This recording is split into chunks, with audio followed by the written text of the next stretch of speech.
Je sors du bâtiment de l'entreprise, espérant trouver la paix après une journée interminable, mais ce qui me frappe, c'est un vide terrifiant.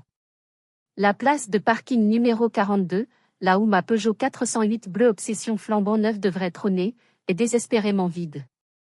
Prise de panique, le cœur battant à tout rompre, j'appelle ma mère, espérant qu'il s'agisse d'une mauvaise blague.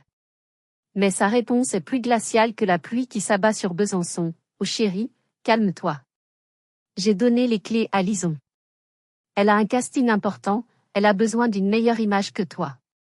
Ma sœur, celle qui a détruit 3 voitures en 5 ans, conduit le véhicule pour lequel je me suis privée pendant 6 ans. » Je raccroche, les mains tremblantes, et je compose le 17. Bienvenue sur ma chaîne.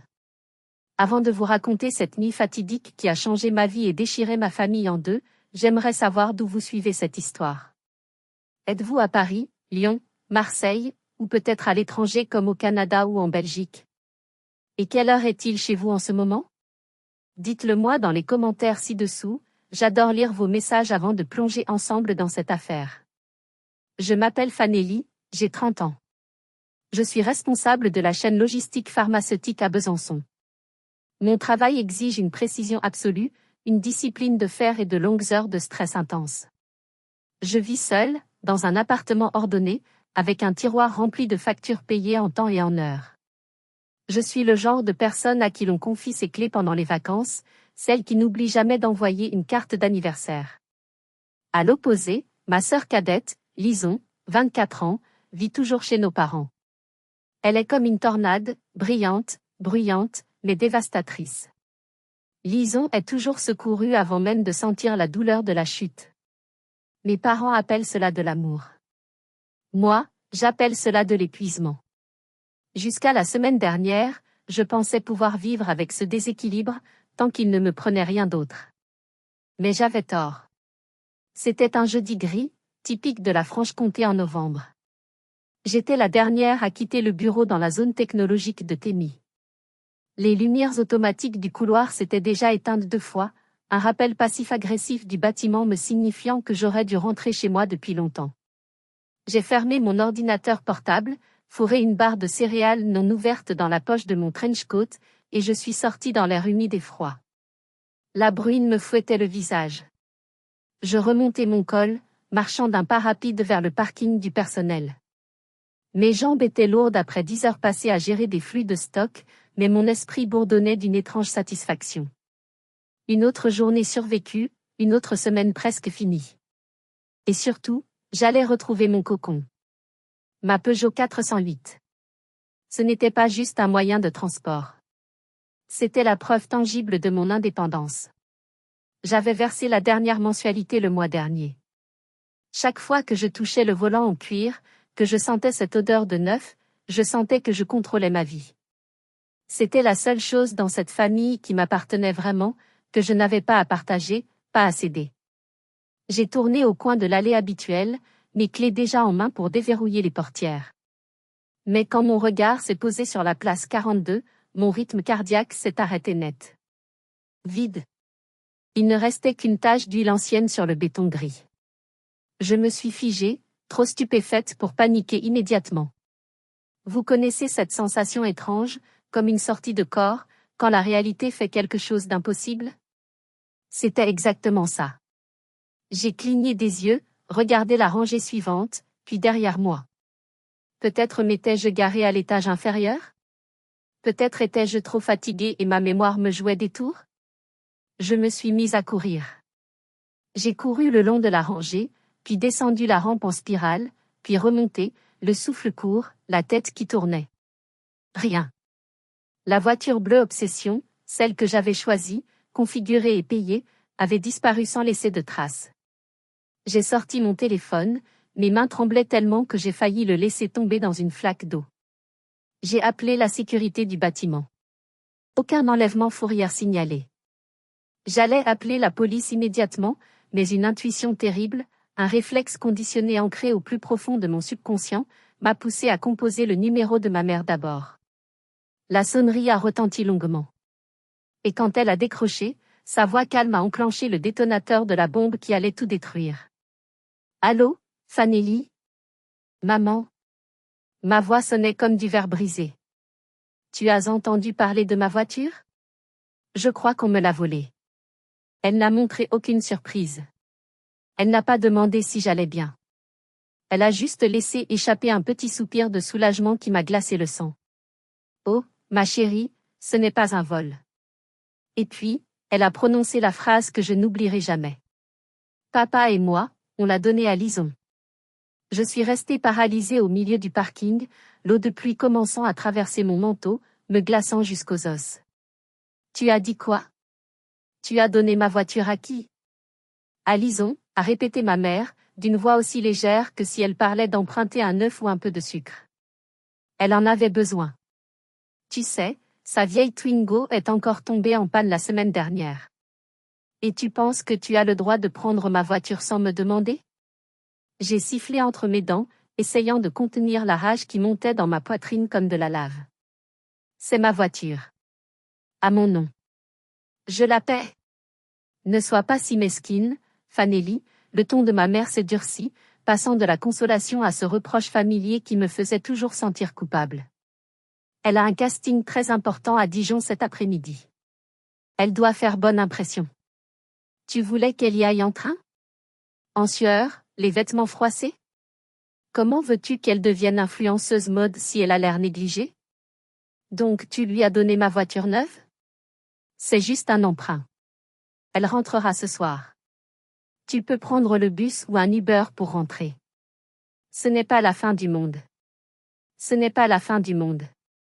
Ces mots résonnaient dans ma tête comme une malédiction. Je me suis souvenu du double des clés. Je l'avais laissé dans le tiroir de la cuisine de mes parents, étiqueté soigneusement « Urgence ». Je leur avais fait confiance. J'avais pensé qu'en cas d'accident ou de maladie, ils en auraient besoin pour m'aider. Je n'avais jamais imaginé que pour eux, urgence signifiait « Lison veut aller frimer ». Maman, ai-je dit, ma voix tremblante non plus de peur, mais d'indignation. Lison a détruit 3 voitures en 5 ans. Elle conduit après avoir bu. On lui a retiré son permis il y a 6 mois et elle vient à peine de le récupérer. Tu confies une voiture à 40 000 € à Lison pour qu'elle aille à Dijon sous cette pluie? Elle a changé, a défendu ma mère immédiatement. Et elle a promis de faire attention. Tu es l'aîné, tu dois savoir partager. Tu as un emploi stable, tu as de l'argent. Ta sœur galère pour trouver sa voie. Pourquoi es-tu toujours aussi égoïste? Égoïste. Encore ce mot. J'ai mis le haut-parleur, et de l'autre main, j'ai ouvert Instagram. Je n'ai pas eu à chercher longtemps. En haut de mon fil d'actualité, la story de Lison brillait d'un cercle rouge. J'ai cliqué. L'image qui m'a sauté aux yeux m'a donné la nausée. Lison était assise sur le siège conducteur de ma voiture. Une main sur le volant, l'autre tenant un énorme gobelet Starbucks. Elle se filmait en mode selfie, riant aux éclats, un filtre lissant sa peau pour qu'elle ressemble à une poupée en plastique. La légende traversait l'écran, l'univers a répondu à mes prières. Nouveau bébé pour le road trip d'aujourd'hui. #blessed #Dijon #Newcar.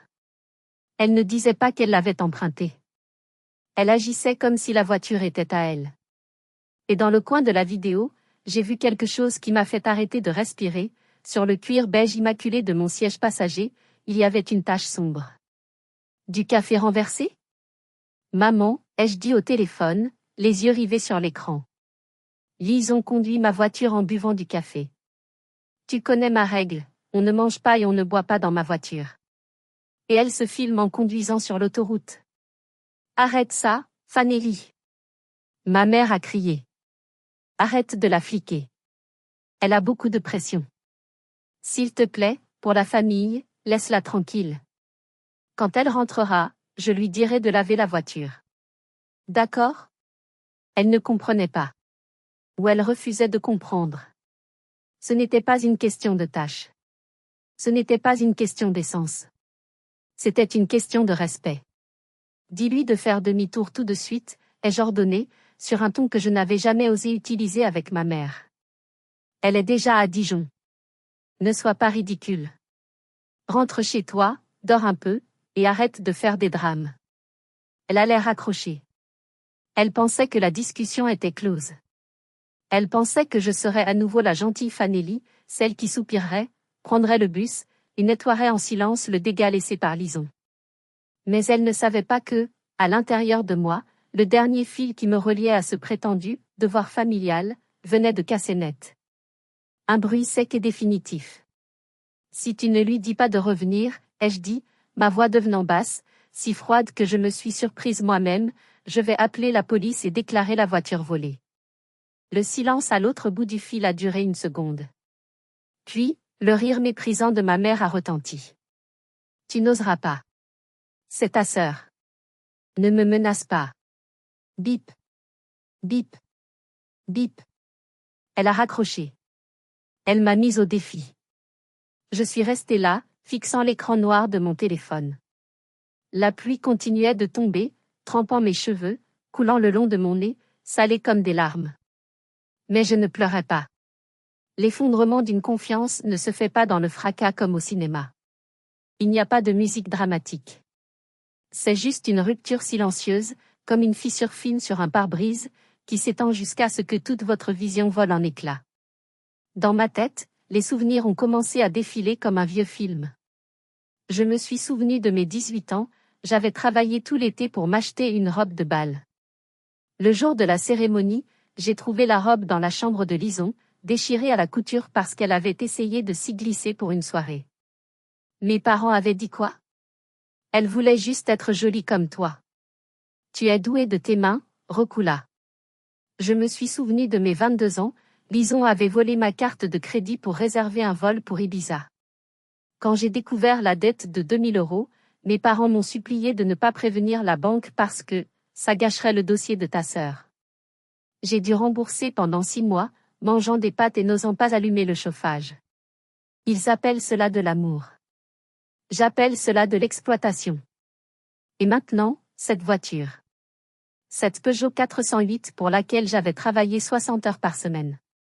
J'avais raté des sorties, des vacances, des dîners pour économiser chaque centime.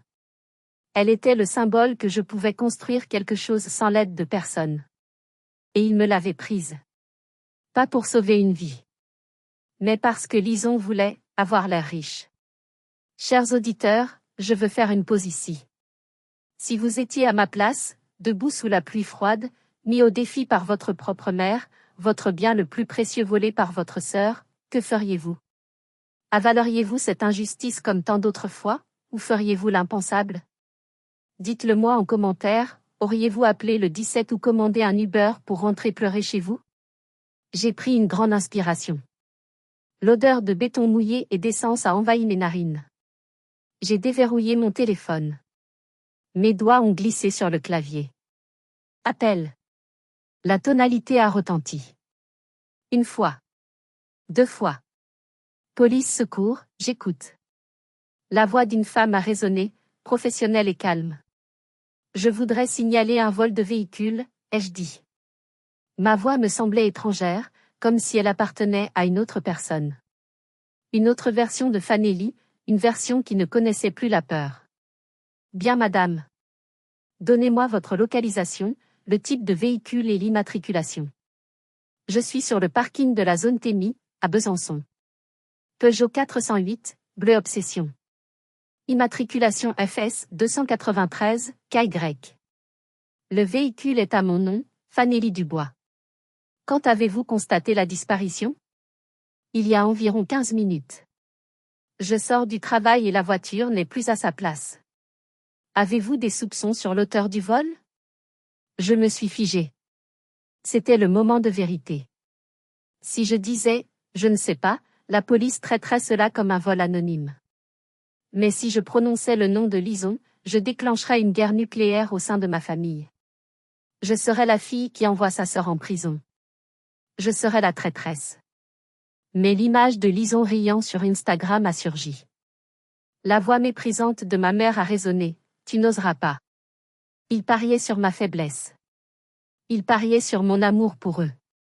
Mais ils avaient oublié que même l'animal le plus doux finit par mordre lorsqu'il est acculé. Oui, ai-je répondu, articulant chaque mot. Je sais qui l'a prise. C'est ma sœur, Lison Dubois. Et mes parents l'ont aidé à voler les clés. Le silence à l'autre bout de la ligne a duré une fraction de seconde. Vous dites qu'un membre de votre famille a pris votre véhicule sans votre consentement? Sans mon consentement. Sans ma permission. Et il refuse de la rendre. Très bien, madame. Restez où vous êtes. Nous envoyons une patrouille prendre votre déposition. Ne quittez pas les lieux. L'appel s'est terminé. Je me suis laissé glisser le long du mur froid, m'asseyant à même le sol. Je me suis recroquevillé, serrant mes genoux. Je ne regrettais rien. Je sentais juste le froid.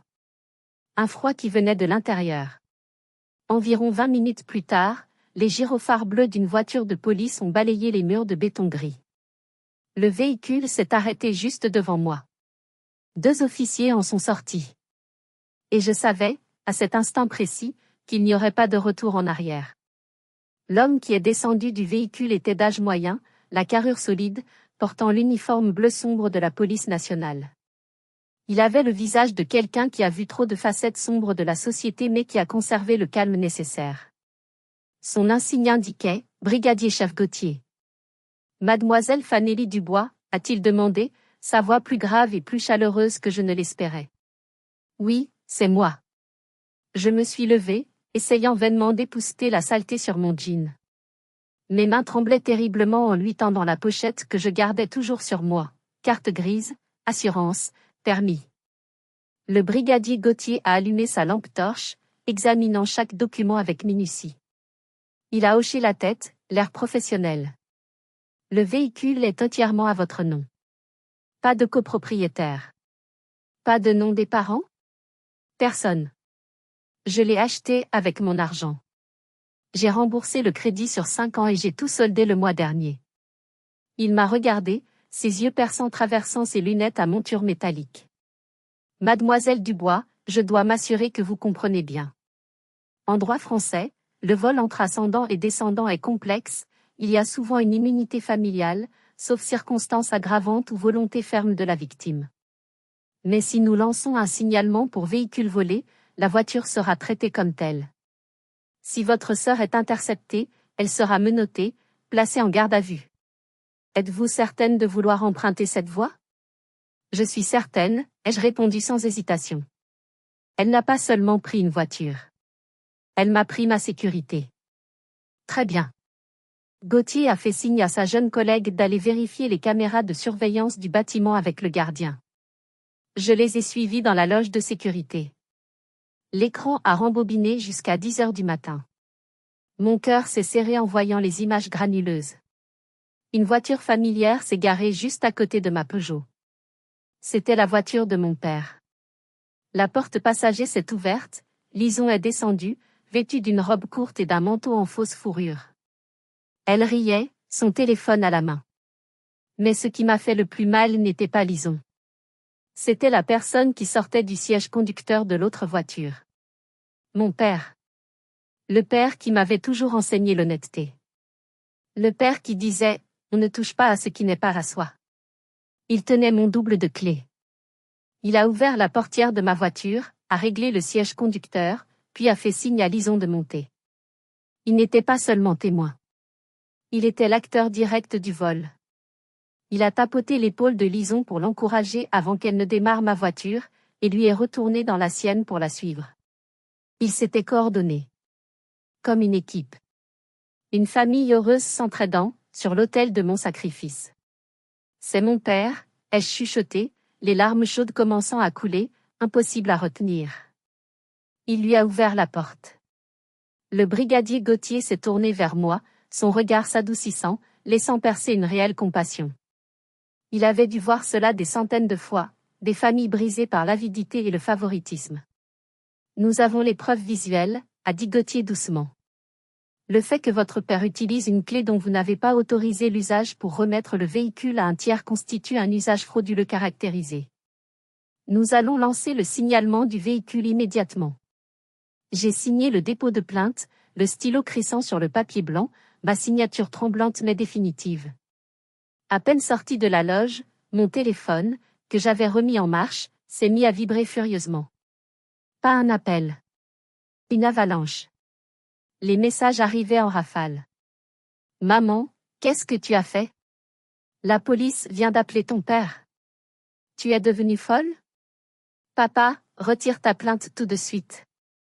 Tu veux tuer ta mère? Elle est en train de faire un malaise. Lison, d'un numéro inconnu, sale chienne. Tu es jalouse de moi à ce point? Je ne te pardonnerai jamais. Je regardais l'écran briller dans la nuit noire, une nausée montant dans ma gorge. J'avais naïvement cru que lorsque la vérité éclaterait, ils auraient honte. Mais non. Ils ne se sentaient pas coupables d'avoir pris ma voiture. Ils étaient juste furieux que j'ai osé me défendre. Le brigadier Gauthier m'a regardé ranger mon téléphone. Vous devriez l'éteindre, mademoiselle Fanelli. La nuit va être longue. Il avait raison. La nuit ne faisait que commencer. Et la véritable tempête était encore devant moi.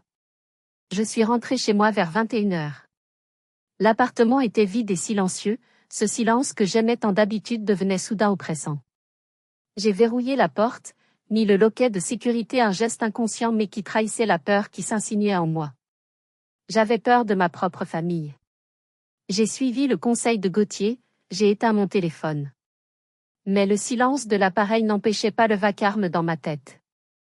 J'ai essayé de me faire du thé, mais mes mains tremblaient tellement que l'eau bouillante a giclé, brûlant ma peau. Je n'ai pas senti la douleur. La douleur dans ma poitrine était bien plus forte. Le lendemain matin, j'ai été obligée de rallumer mon téléphone pour mon réveil. Immédiatement, l'appareil a vibré comme s'il allait exploser. 47 appels manqués. 86 nouveaux messages. Pas seulement de mes parents et de Lison. Mais aussi de tante Martine, d'oncle Claude, de mon cousin Pierre, ceux que j'appelle les « singes volants », ces complices aveugles qui protègent le narcissique et attaquent la victime. Tante Martine, Fanelli, je suis très déçue. La famille, c'est sacré. Comment peux-tu traiter ta propre sœur comme une criminelle? Retire ta plainte, ne nous fais pas honte devant tout le monde. Cousin Pierre, j'ai entendu dire que tu as envoyé les flics sur Lison? Tu sais qu'elle est en panique? Tu tiens plus à ta foutue bagnole qu'à ton propre sang? Oncle Claude, ton père a le cœur brisé. Tu es une fille ingrate. Je t'interdis de remettre les pieds dans cette famille si tu ne répares pas ton erreur.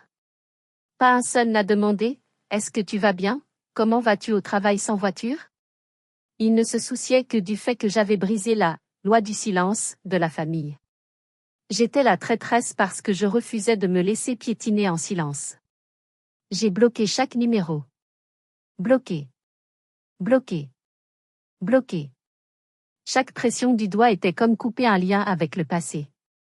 Quand je suis arrivée au bureau en taxi, ce qui m'a coûté 45 €, j'ai essayé de garder un visage impassible. Mais vers 10h, la réceptionniste m'a appelé. Il y a un membre de votre famille qui veut vous voir, il a l'air agité. Mon cœur est tombé dans mon estomac. Je suis descendue dans le hall et j'ai vu mon père. Il n'avait plus son allure d'inhabituel. Son visage était rouge écarlate, ses cheveux en désordre. Fanelli. Il a hurlé en me voyant, sa voix résonnant dans le hall marbré du siège social. Tout le monde s'est retourné. Viens ici tout de suite. L'agent de sécurité s'est approché, mais mon père l'a repoussé. Je parle à ma fille. Retire ta plainte. La police a lancé un mandat. Tu veux que ta sœur aille en prison? Papa, ai-je dit, essayant de garder une voix calme même si mes jambes menaçaient de se dérober. Tu fais un scandale sur mon lieu de travail. Pars. Je ne partirai pas tant que tu n'appelles pas le commissariat pour dire que c'est une erreur. Il a pointé un doigt menaçant vers mon visage, des postillons volant de sa bouche. Tu es une égoïste. Tu as de l'argent, tu as tout, ta sœur n'a rien. Pourquoi tu veux détruire sa vie? Je ne détruis pas sa vie, ai-je répondu, et pour la première fois, je l'ai regardé droit dans les yeux avec mépris. C'est vous qui l'avez détruite en la pourrissant. Et toi, tu as volé ma voiture. Espèce de... Il a levé la main, comme s'il allait me gifler. La sécurité est intervenue immédiatement, lui saisissant les bras. Monsieur, veuillez sortir ou nous appelons la police. Mon père a été traîné vers la porte-tambour, se retournant pour hurler des insultes. Mes collègues me regardaient avec pitié et gêne. Je sentais mon visage brûler de honte. L'humiliation était totale. Il était prêt à détruire ma réputation professionnelle juste pour protéger sa fille chérie.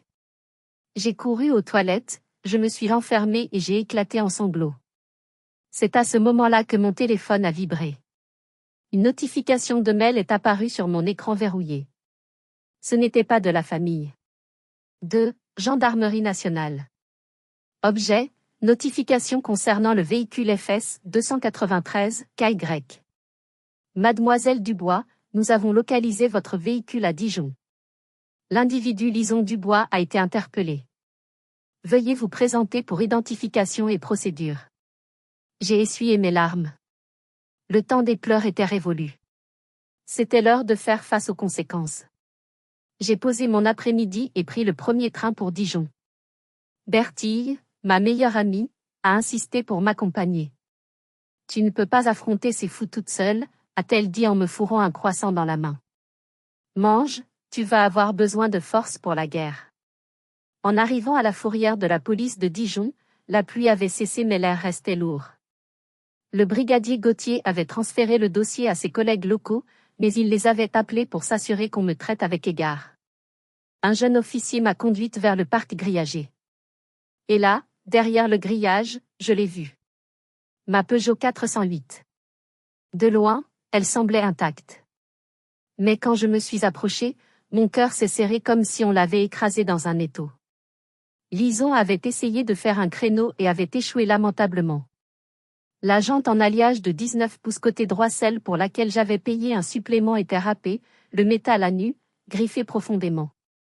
Le pare-choc avant gauche était enfoncé, la peinture bleue écaillée, révélant des traces de peinture rouge d'une autre voiture qu'elle avait certainement percutée avant de fuir. Elle a été interpellée alors qu'elle essayait de sortir du parking d'une boîte de nuit à 2 heures du matin, a informé l'officier d'une voix neutre. Taux d'alcoolémie 3 fois supérieur à la limite autorisée. J'ai ouvert la portière, les mains tremblantes. Une odeur pestilentielle m'a frappé au visage, me coupant le souffle. Une odeur de tabac froid, de parfum bon marché trop fort, et l'odeur aigre du vin renversé. Sur le siège passager, ce cuir nappât que je gardais immaculé, une tache violette s'étalait comme une plaie. Du vin rouge. Elle avait renversé du vin rouge sur le cuir beige. Sur le tapis de sol, des paquets de cigarettes vides, des emballages McDonald's gras, et des poils de chien. Une quantité astronomique de poils de chien blancs. Lison n'a pas de chien, ai-je chuchoté, au bord de la nausée. Son petit copain a un Golden Retriever, a dit Bertie en pinçant un poil avec dégoût. Il a fait monter son chien mouillé dans ta voiture neuve. Je me sentais violée. Cette voiture était mon espace privé, mon sanctuaire. Elle ressemblait maintenant à une chambre d'hôtel bas de gamme après une fête étudiante qui a mal tourné. Elle ne m'appartenait plus. Attendez, il y a autre chose dans le coffre, a dit l'officier en me tendant une pochette cartonnée bleue. Nous avons trouvé ceci caché sous la roue de secours. Ce n'est pas à mademoiselle Lison, mais il y a son nom, et celui de vos parents. J'ai ouvert la pochette. Et ce que j'ai vu a rendu la colère pour la voiture insignifiante. C'était un dossier de demande de crédit à la consommation de 20 000 €. Emprunteur, mes parents. Garantie hypothécaire mobilière, véhicule Peugeot 408 immatriculé FS 293 KY. Ils avaient tout rempli. Ils avaient fait des photocopies de ma carte grise, probablement volée lors de ma dernière visite. Il ne manquait qu'une signature falsifiée de ma part dans la case « Accord du propriétaire ». Je suis restée pétrifiée. Lison n'avait pas juste emprunté la voiture pour un casting. C'était un prétexte. Ou peut-être une partie du plan. Mes parents avaient l'intention d'utiliser ma voiture comme garantie pour obtenir du cash. Ils allaient hypothéquer mon bien. Ils allaient vendre ma voiture à la banque, ai-je dit à Bertille, la voix brisée par le choc. Ils ne l'ont pas juste empruntée. Ils allaient me la voler légalement. La vérité crue s'étalait devant moi. Je n'étais pas leur fille. J'étais un actif financier. Une tirelire qu'on casse quand on a besoin d'argent. Fanelli, Bertille m'a serré l'épaule. Tu devais voir ça pour ne plus jamais avoir pitié d'eux. Ne pleure plus. Fais-les payer. J'ai refermé le dossier. Mon regard n'avait plus rien de triste. Il était devenu froid comme l'acier. Je veux les voir, ai-je dit à l'officier. Je veux signer la plainte pénale maintenant. Nous sommes entrés dans la zone d'accueil du commissariat. L'air sentait le café brûlé et le désespoir. Et là, assis sur un banc en plastique orange, il y avait mes parents. Ils avaient pris 10 ans en une nuit. Ma mère avait les yeux bouffis, des mouchoirs en boule autour d'elle. Mon père était voûté, ses mains serrées l'une contre l'autre jusqu'à en devenir blanches. En me voyant entrer, leur réaction a suivi exactement le scénario d'un mauvais téléfilm dramatique. Ma mère s'est précipitée, non pas pour m'enlacer, mais pour m'agripper le bras, ses ongles s'enfonçant dans ma chair. Fanelli, retire ta plainte. Qu'est-ce que tu fais? Lison est enfermée dans une cellule. Elle pleure. Tu n'as pas de cœur? J'ai repoussé son bras, assez fort pour qu'elle recule en titubant. Tu me demandes si j'ai un cœur? Est-ce que tu as un cerveau quand tu donnes ma voiture à une fille ivre? Elle avait juste bu un verre. Mon père s'est levé, sa voix grondante mais plus faible que la veille. Tu vas vraiment tuer cette famille? Juste pour une voiture? Juste pour une voiture? J'ai ri, un rire bref et acide. J'ai jeté le dossier de crédit sur la chaise à côté de lui. Et ça? Vous comptiez imiter ma signature pour emprunter 20 000 € sur mon dos? Le visage de mon père s'est vidé de son sang. Il a regardé le dossier bleu, puis a jeté un coup d'œil terrifié à ma mère. Le silence est tombé comme une chape de plomb. Il savait que je savais. À ce moment précis, la porte de la zone de garde à vue s'est ouverte. 2 policiers escortaient Lison pour la prise d'empreinte. Elle avait l'air pitoyable, son maquillage coulait, sa robe courte était froissée, et elle traînait des pieds dans les claquettes fournies par la prison. Mais quand elle m'a vue, il n'y a eu aucune trace de remords. Ses yeux ont brillé d'une haine pure. Tu es contente, a hurlé Lison, sa voix rauque. Tu veux me voir détruite, c'est ça? Espèce d'hypocrite. Tu as tout, et moi j'ai juste emprunté ta caisse pour une journée. Tu as détruit ma voiture, Lison, ai-je dit calmement, la fixant droit dans les yeux. Tu as conduit ivre. Tu as failli tuer quelqu'un et te tuer toi-même. Et tu penses encore être la victime? C'est de ta faute. Elle a crié, se débattant un peu entre les policiers. Si tu me l'avais prêté gentiment, je n'aurais pas eu la pression de devoir boire pour me calmer. Tu as toujours été jalouse parce que maman m'aime plus. Tu es un monstre. Ça suffit, a aboyé l'officier, poussant Lison vers le couloir. Je me suis tournée vers l'officier de permanence. Je maintiens ma plainte. Vol aggravé, dégradation, et je souhaite ajouter au dossier la tentative d'escroquerie bancaire avec ce dossier de crédit. Fanelli. Non.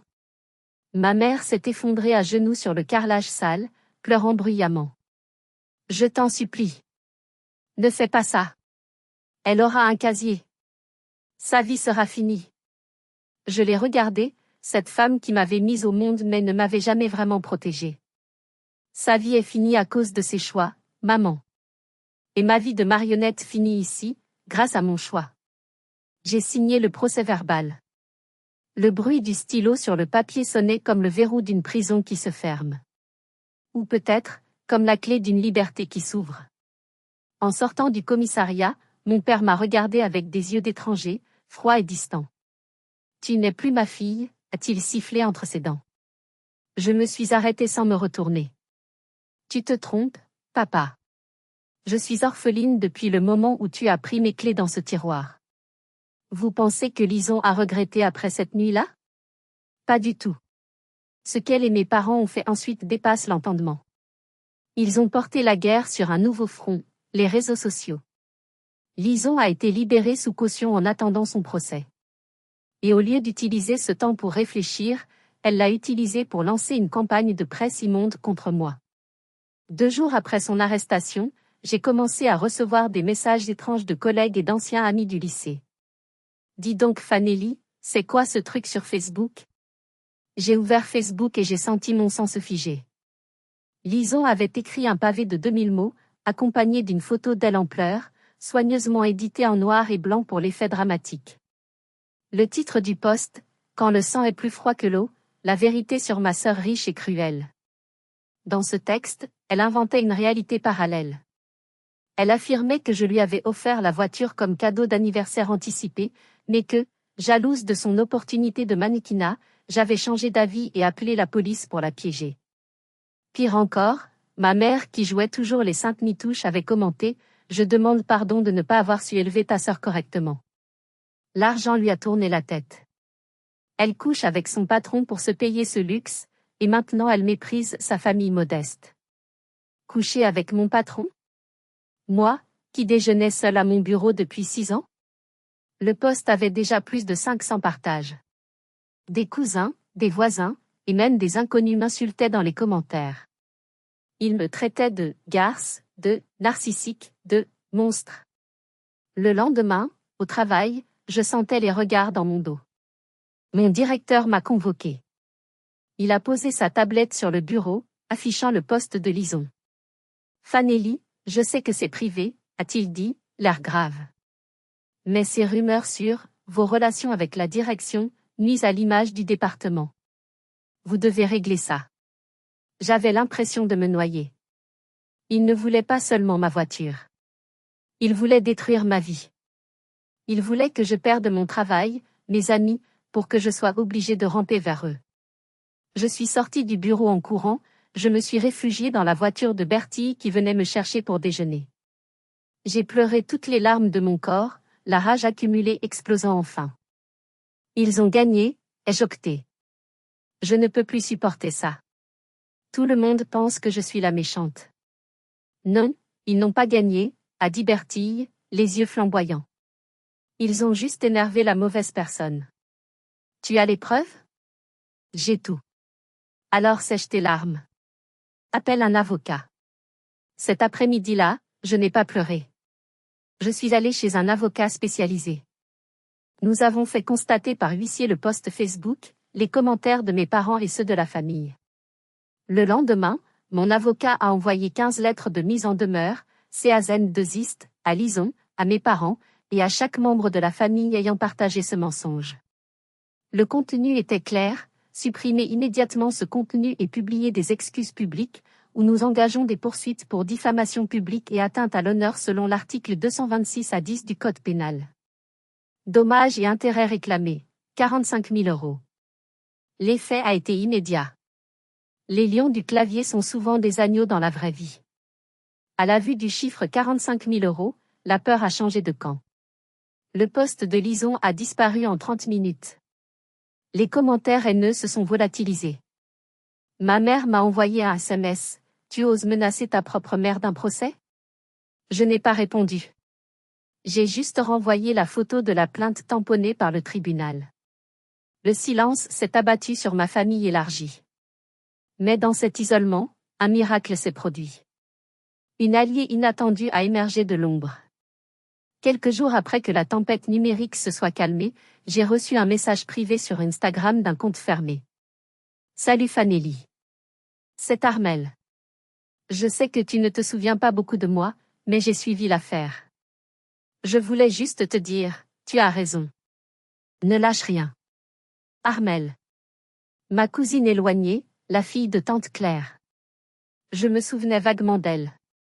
Il y a 5 ans, elle avait coupé les ponts brutalement avec tout le clan. Mes parents parlaient d'elle comme de la brebis galeuse, une fille ingrate partie vivre sa vie sans se soucier des siens. J'ai rencontré Armelle dans un petit café en périphérie. Elle était très différente de l'image que j'en avais, élégante, posée et sereine. J'ai été toi, Fanelli, a dit Armelle après avoir écouté mon histoire. Elle touillait son cappuccino.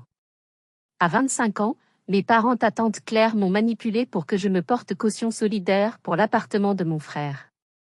Quand il a arrêté de payer, j'ai hérité d'une dette de 30 000 €. Et quand j'ai refusé de payer plus, ils m'ont traité de monstre. J'étais bouche bée. Je croyais que tu étais parti parce que tu détestais la famille. Armelle a ri.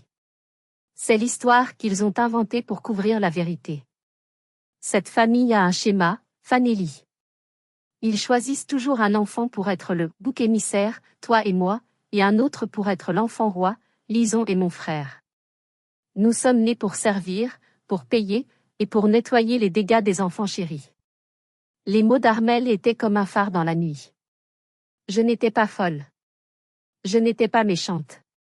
J'étais juste un maillon d'une chaîne toxique qui durait depuis des générations. Je pensais que c'était ma faute, ai-je avoué, les larmes aux yeux, mais cette fois de soulagement. Je pensais que si je donnais plus, ils finiraient par m'aimer. Ils aiment ce que tu leur apportes, pas qui tu es, a dit Armel en me prenant la main.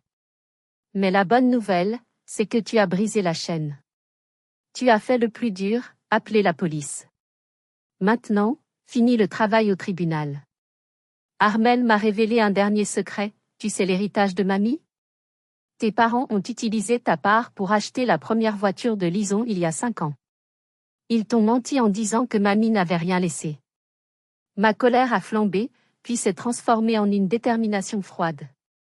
Ils me volaient depuis toujours. L'affaire de la Peugeot n'était que la goutte d'eau. Merci, Armel, ai-je dit en séchant mes yeux. Je ne les laisserai pas gagner. Je vais réclamer justice, pas seulement pour la voiture, mais pour ma vie entière. Le jour du procès, je suis entrée au tribunal sans trembler. J'avais Bertie à ma gauche, Armel à ma droite. J'avais les preuves. Et surtout, j'avais la vérité. La salle du tribunal correctionnel de Besançon était bondée. Mes parents avaient mobilisé tout le ban et l'arrière-ban de la famille pour faire pression sur moi. Ils étaient assis au 2e rang, fixant ma nuque comme s'ils voulaient y percer un trou au laser. Lison est entrée. Elle avait abandonné son look d'influenceuse. Aujourd'hui, elle portait une chemise blanche trop grande, boutonnée jusqu'en haut, sans maquillage, les cheveux attachés bas. Elle ressemblait à une nonne innocente persécutée par la vie. Une performance digne d'un Oscar. L'avocat de Lison, un vieil ami de mon père, a commencé sa plaidoirie. Il a dépeint Lison comme une jeune femme pleine de rêves mais écrasée par la pression, affirmant que le vol n'était qu'un malentendu familial, une erreur de jeunesse. Monsieur le Président, a-t-il déclaré avec emphase. C'est une histoire de sœur. Mademoiselle Lison pensait sincèrement avoir l'accord tacite de son aîné. Il n'y avait pas d'intention criminelle. C'était au tour de Lison de s'exprimer. Elle s'est mise à pleurer à chaudes larmes. Je voulais juste aller à ce casting pour aider mes parents financièrement, a-t-elle sangloté. Ma sœur Fanelli est très riche, elle a tout.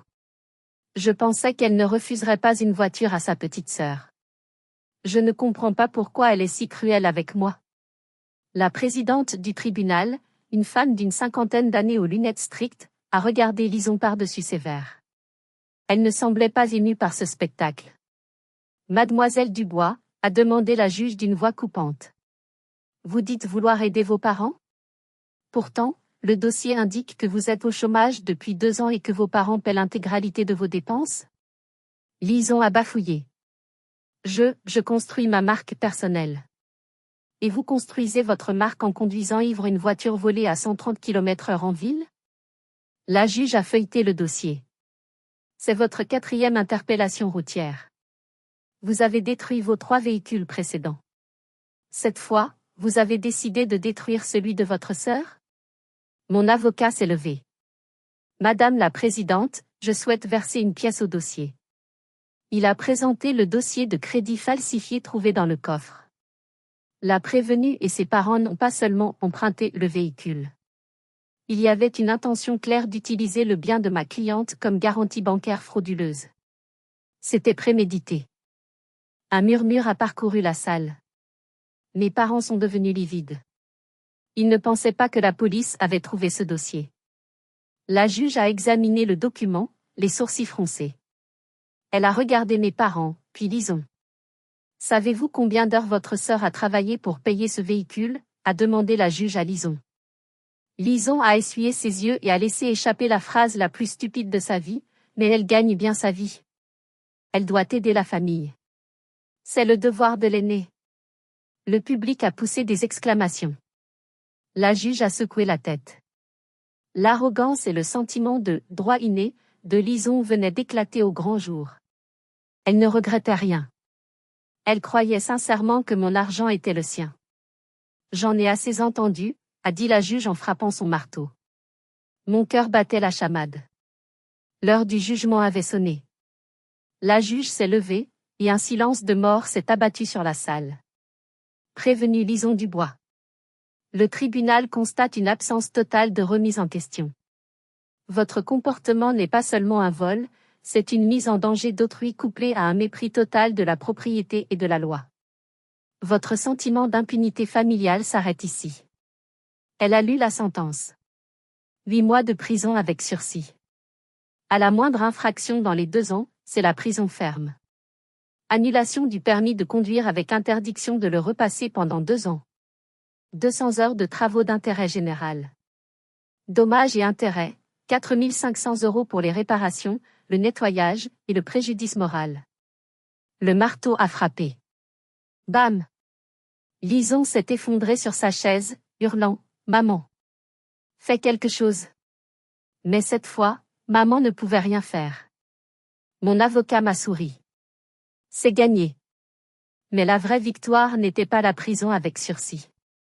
C'était l'argent. Lison était insolvable. Qui allait payer les 4 500 €? Légalement, comme Lison vivait chez eux et qu'il s'était porté garant lors de ses précédents délits, la responsabilité civile retombait sur mes parents. Pour éviter que Lison n'aille en prison pour non-paiement des dommages, ils allaient devoir payer. J'ai vu mon père sortir son chéquier, les mains tremblantes, discutant avec le greffier. Je savais d'où venait cet argent. Il venait de vendre le SUV de mon père la semaine dernière pour payer l'avocat, et maintenant le reste partait pour me rembourser. Ils avaient aussi dû annuler leur voyage de retraite en Italie. Ils avaient tout sacrifié pour leur princesse, et la princesse les avait ruinés. Je suis sortie du tribunal. Le ciel était d'un bleu éclatant, sans un nuage. Mes parents soutenaient Lison en sortant. En passant près de moi, ma mère s'est arrêtée. Elle m'a regardée avec des yeux gonflés de haine. « Tu es contente ?» a-t-elle chuchoté. « Tu as détruit cette famille. » Je l'ai regardée, ressentant une paix étrange. La culpabilité qu'il m'avait injectée pendant 30 ans s'était évaporée. « Je n'ai pas détruit la famille, maman », ai-je répondu doucement.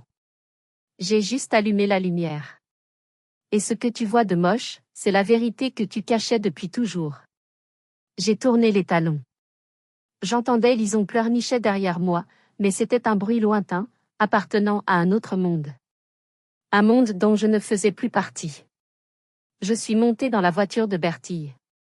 Armelle était à l'arrière, elle m'a tendu un gobelet en carton.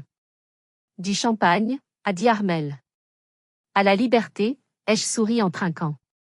6 mois ont passé.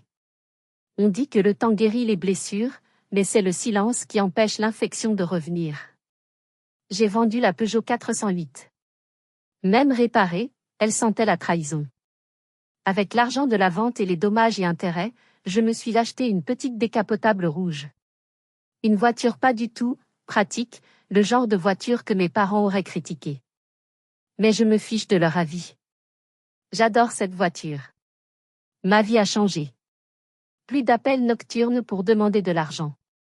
Plus de repas de famille où je sers de paillasson. J'ai eu une promotion au travail. Je passe mes week-ends à faire de la randonnée avec Bertie et Armelle. Mais le passé a essayé de frapper à ma porte une dernière fois. C'était la veille de Noël. La neige recouvrait Besançon.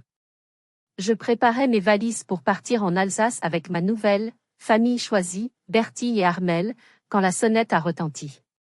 J'ai regardé la caméra de l'interphone. C'était mon père. Il était là, recroquevillé dans son vieux manteau, il n'en avait pas racheté, l'argent manquait. Il tenait une boîte de bûches de Noël de la pâtisserie de luxe que j'adorais quand j'étais petite. Mon cœur a raté un battement. Une partie de moi, l'enfant qui voulait être aimé, a eu envie d'ouvrir. Envie de croire qu'il venait s'excuser. J'ai activé le micro. Qui est là? C'est papa, Fanelli, sa voix était vieille, fatiguée. J'ai apporté le gâteau. Maman a fait la dinde que tu aimes. Lison, elle est triste. Elle a besoin de sa grande sœur. Rentre à la maison, ma fille. Noël, c'est fait pour pardonner. Noël, c'est fait pour pardonner. Il n'avait pas changé. Il n'était pas là pour s'excuser de m'avoir volé. Il était là pour balayer la poussière sous le tapis. Il voulait que je revienne jouer mon rôle, la sœur gentille, la fille docile, et surtout, le carnet de chèques pour leur foyer en faillite. Si j'ouvrais cette porte, je replongeais. Lison allait me demander de l'argent, personne n'embauche une fille avec un casier judiciaire et pas de permis. Maman allait se plaindre. Papa allait laisser faire. J'ai regardé la bûche dans ses mains. Un cadeau sucré empoisonné. Papa, ai-je dit dans l'interphone, ma voix calme mais ferme comme du granit. J'ai déjà pardonné. Ses yeux ont brillé d'espoir à l'écran. C'est vrai? Alors ouvre, ma fille. Je me suis pardonné à moi-même, ai-je continué. Je me suis pardonné d'avoir laissé les autres me piétiner si longtemps. Je me suis pardonné d'avoir cru que l'amour s'achetait par la soumission. Mais je ne reviendrai pas. Fanelli, ne sois pas têtue. Sa voix est redevenue hargneuse, le masque tombant. Tu vas laisser tes parents seuls à Noël? Le respect n'est pas au menu de votre dîner ce soir, papa. Alors je ne viendrai pas manger. J'ai coupé l'écran.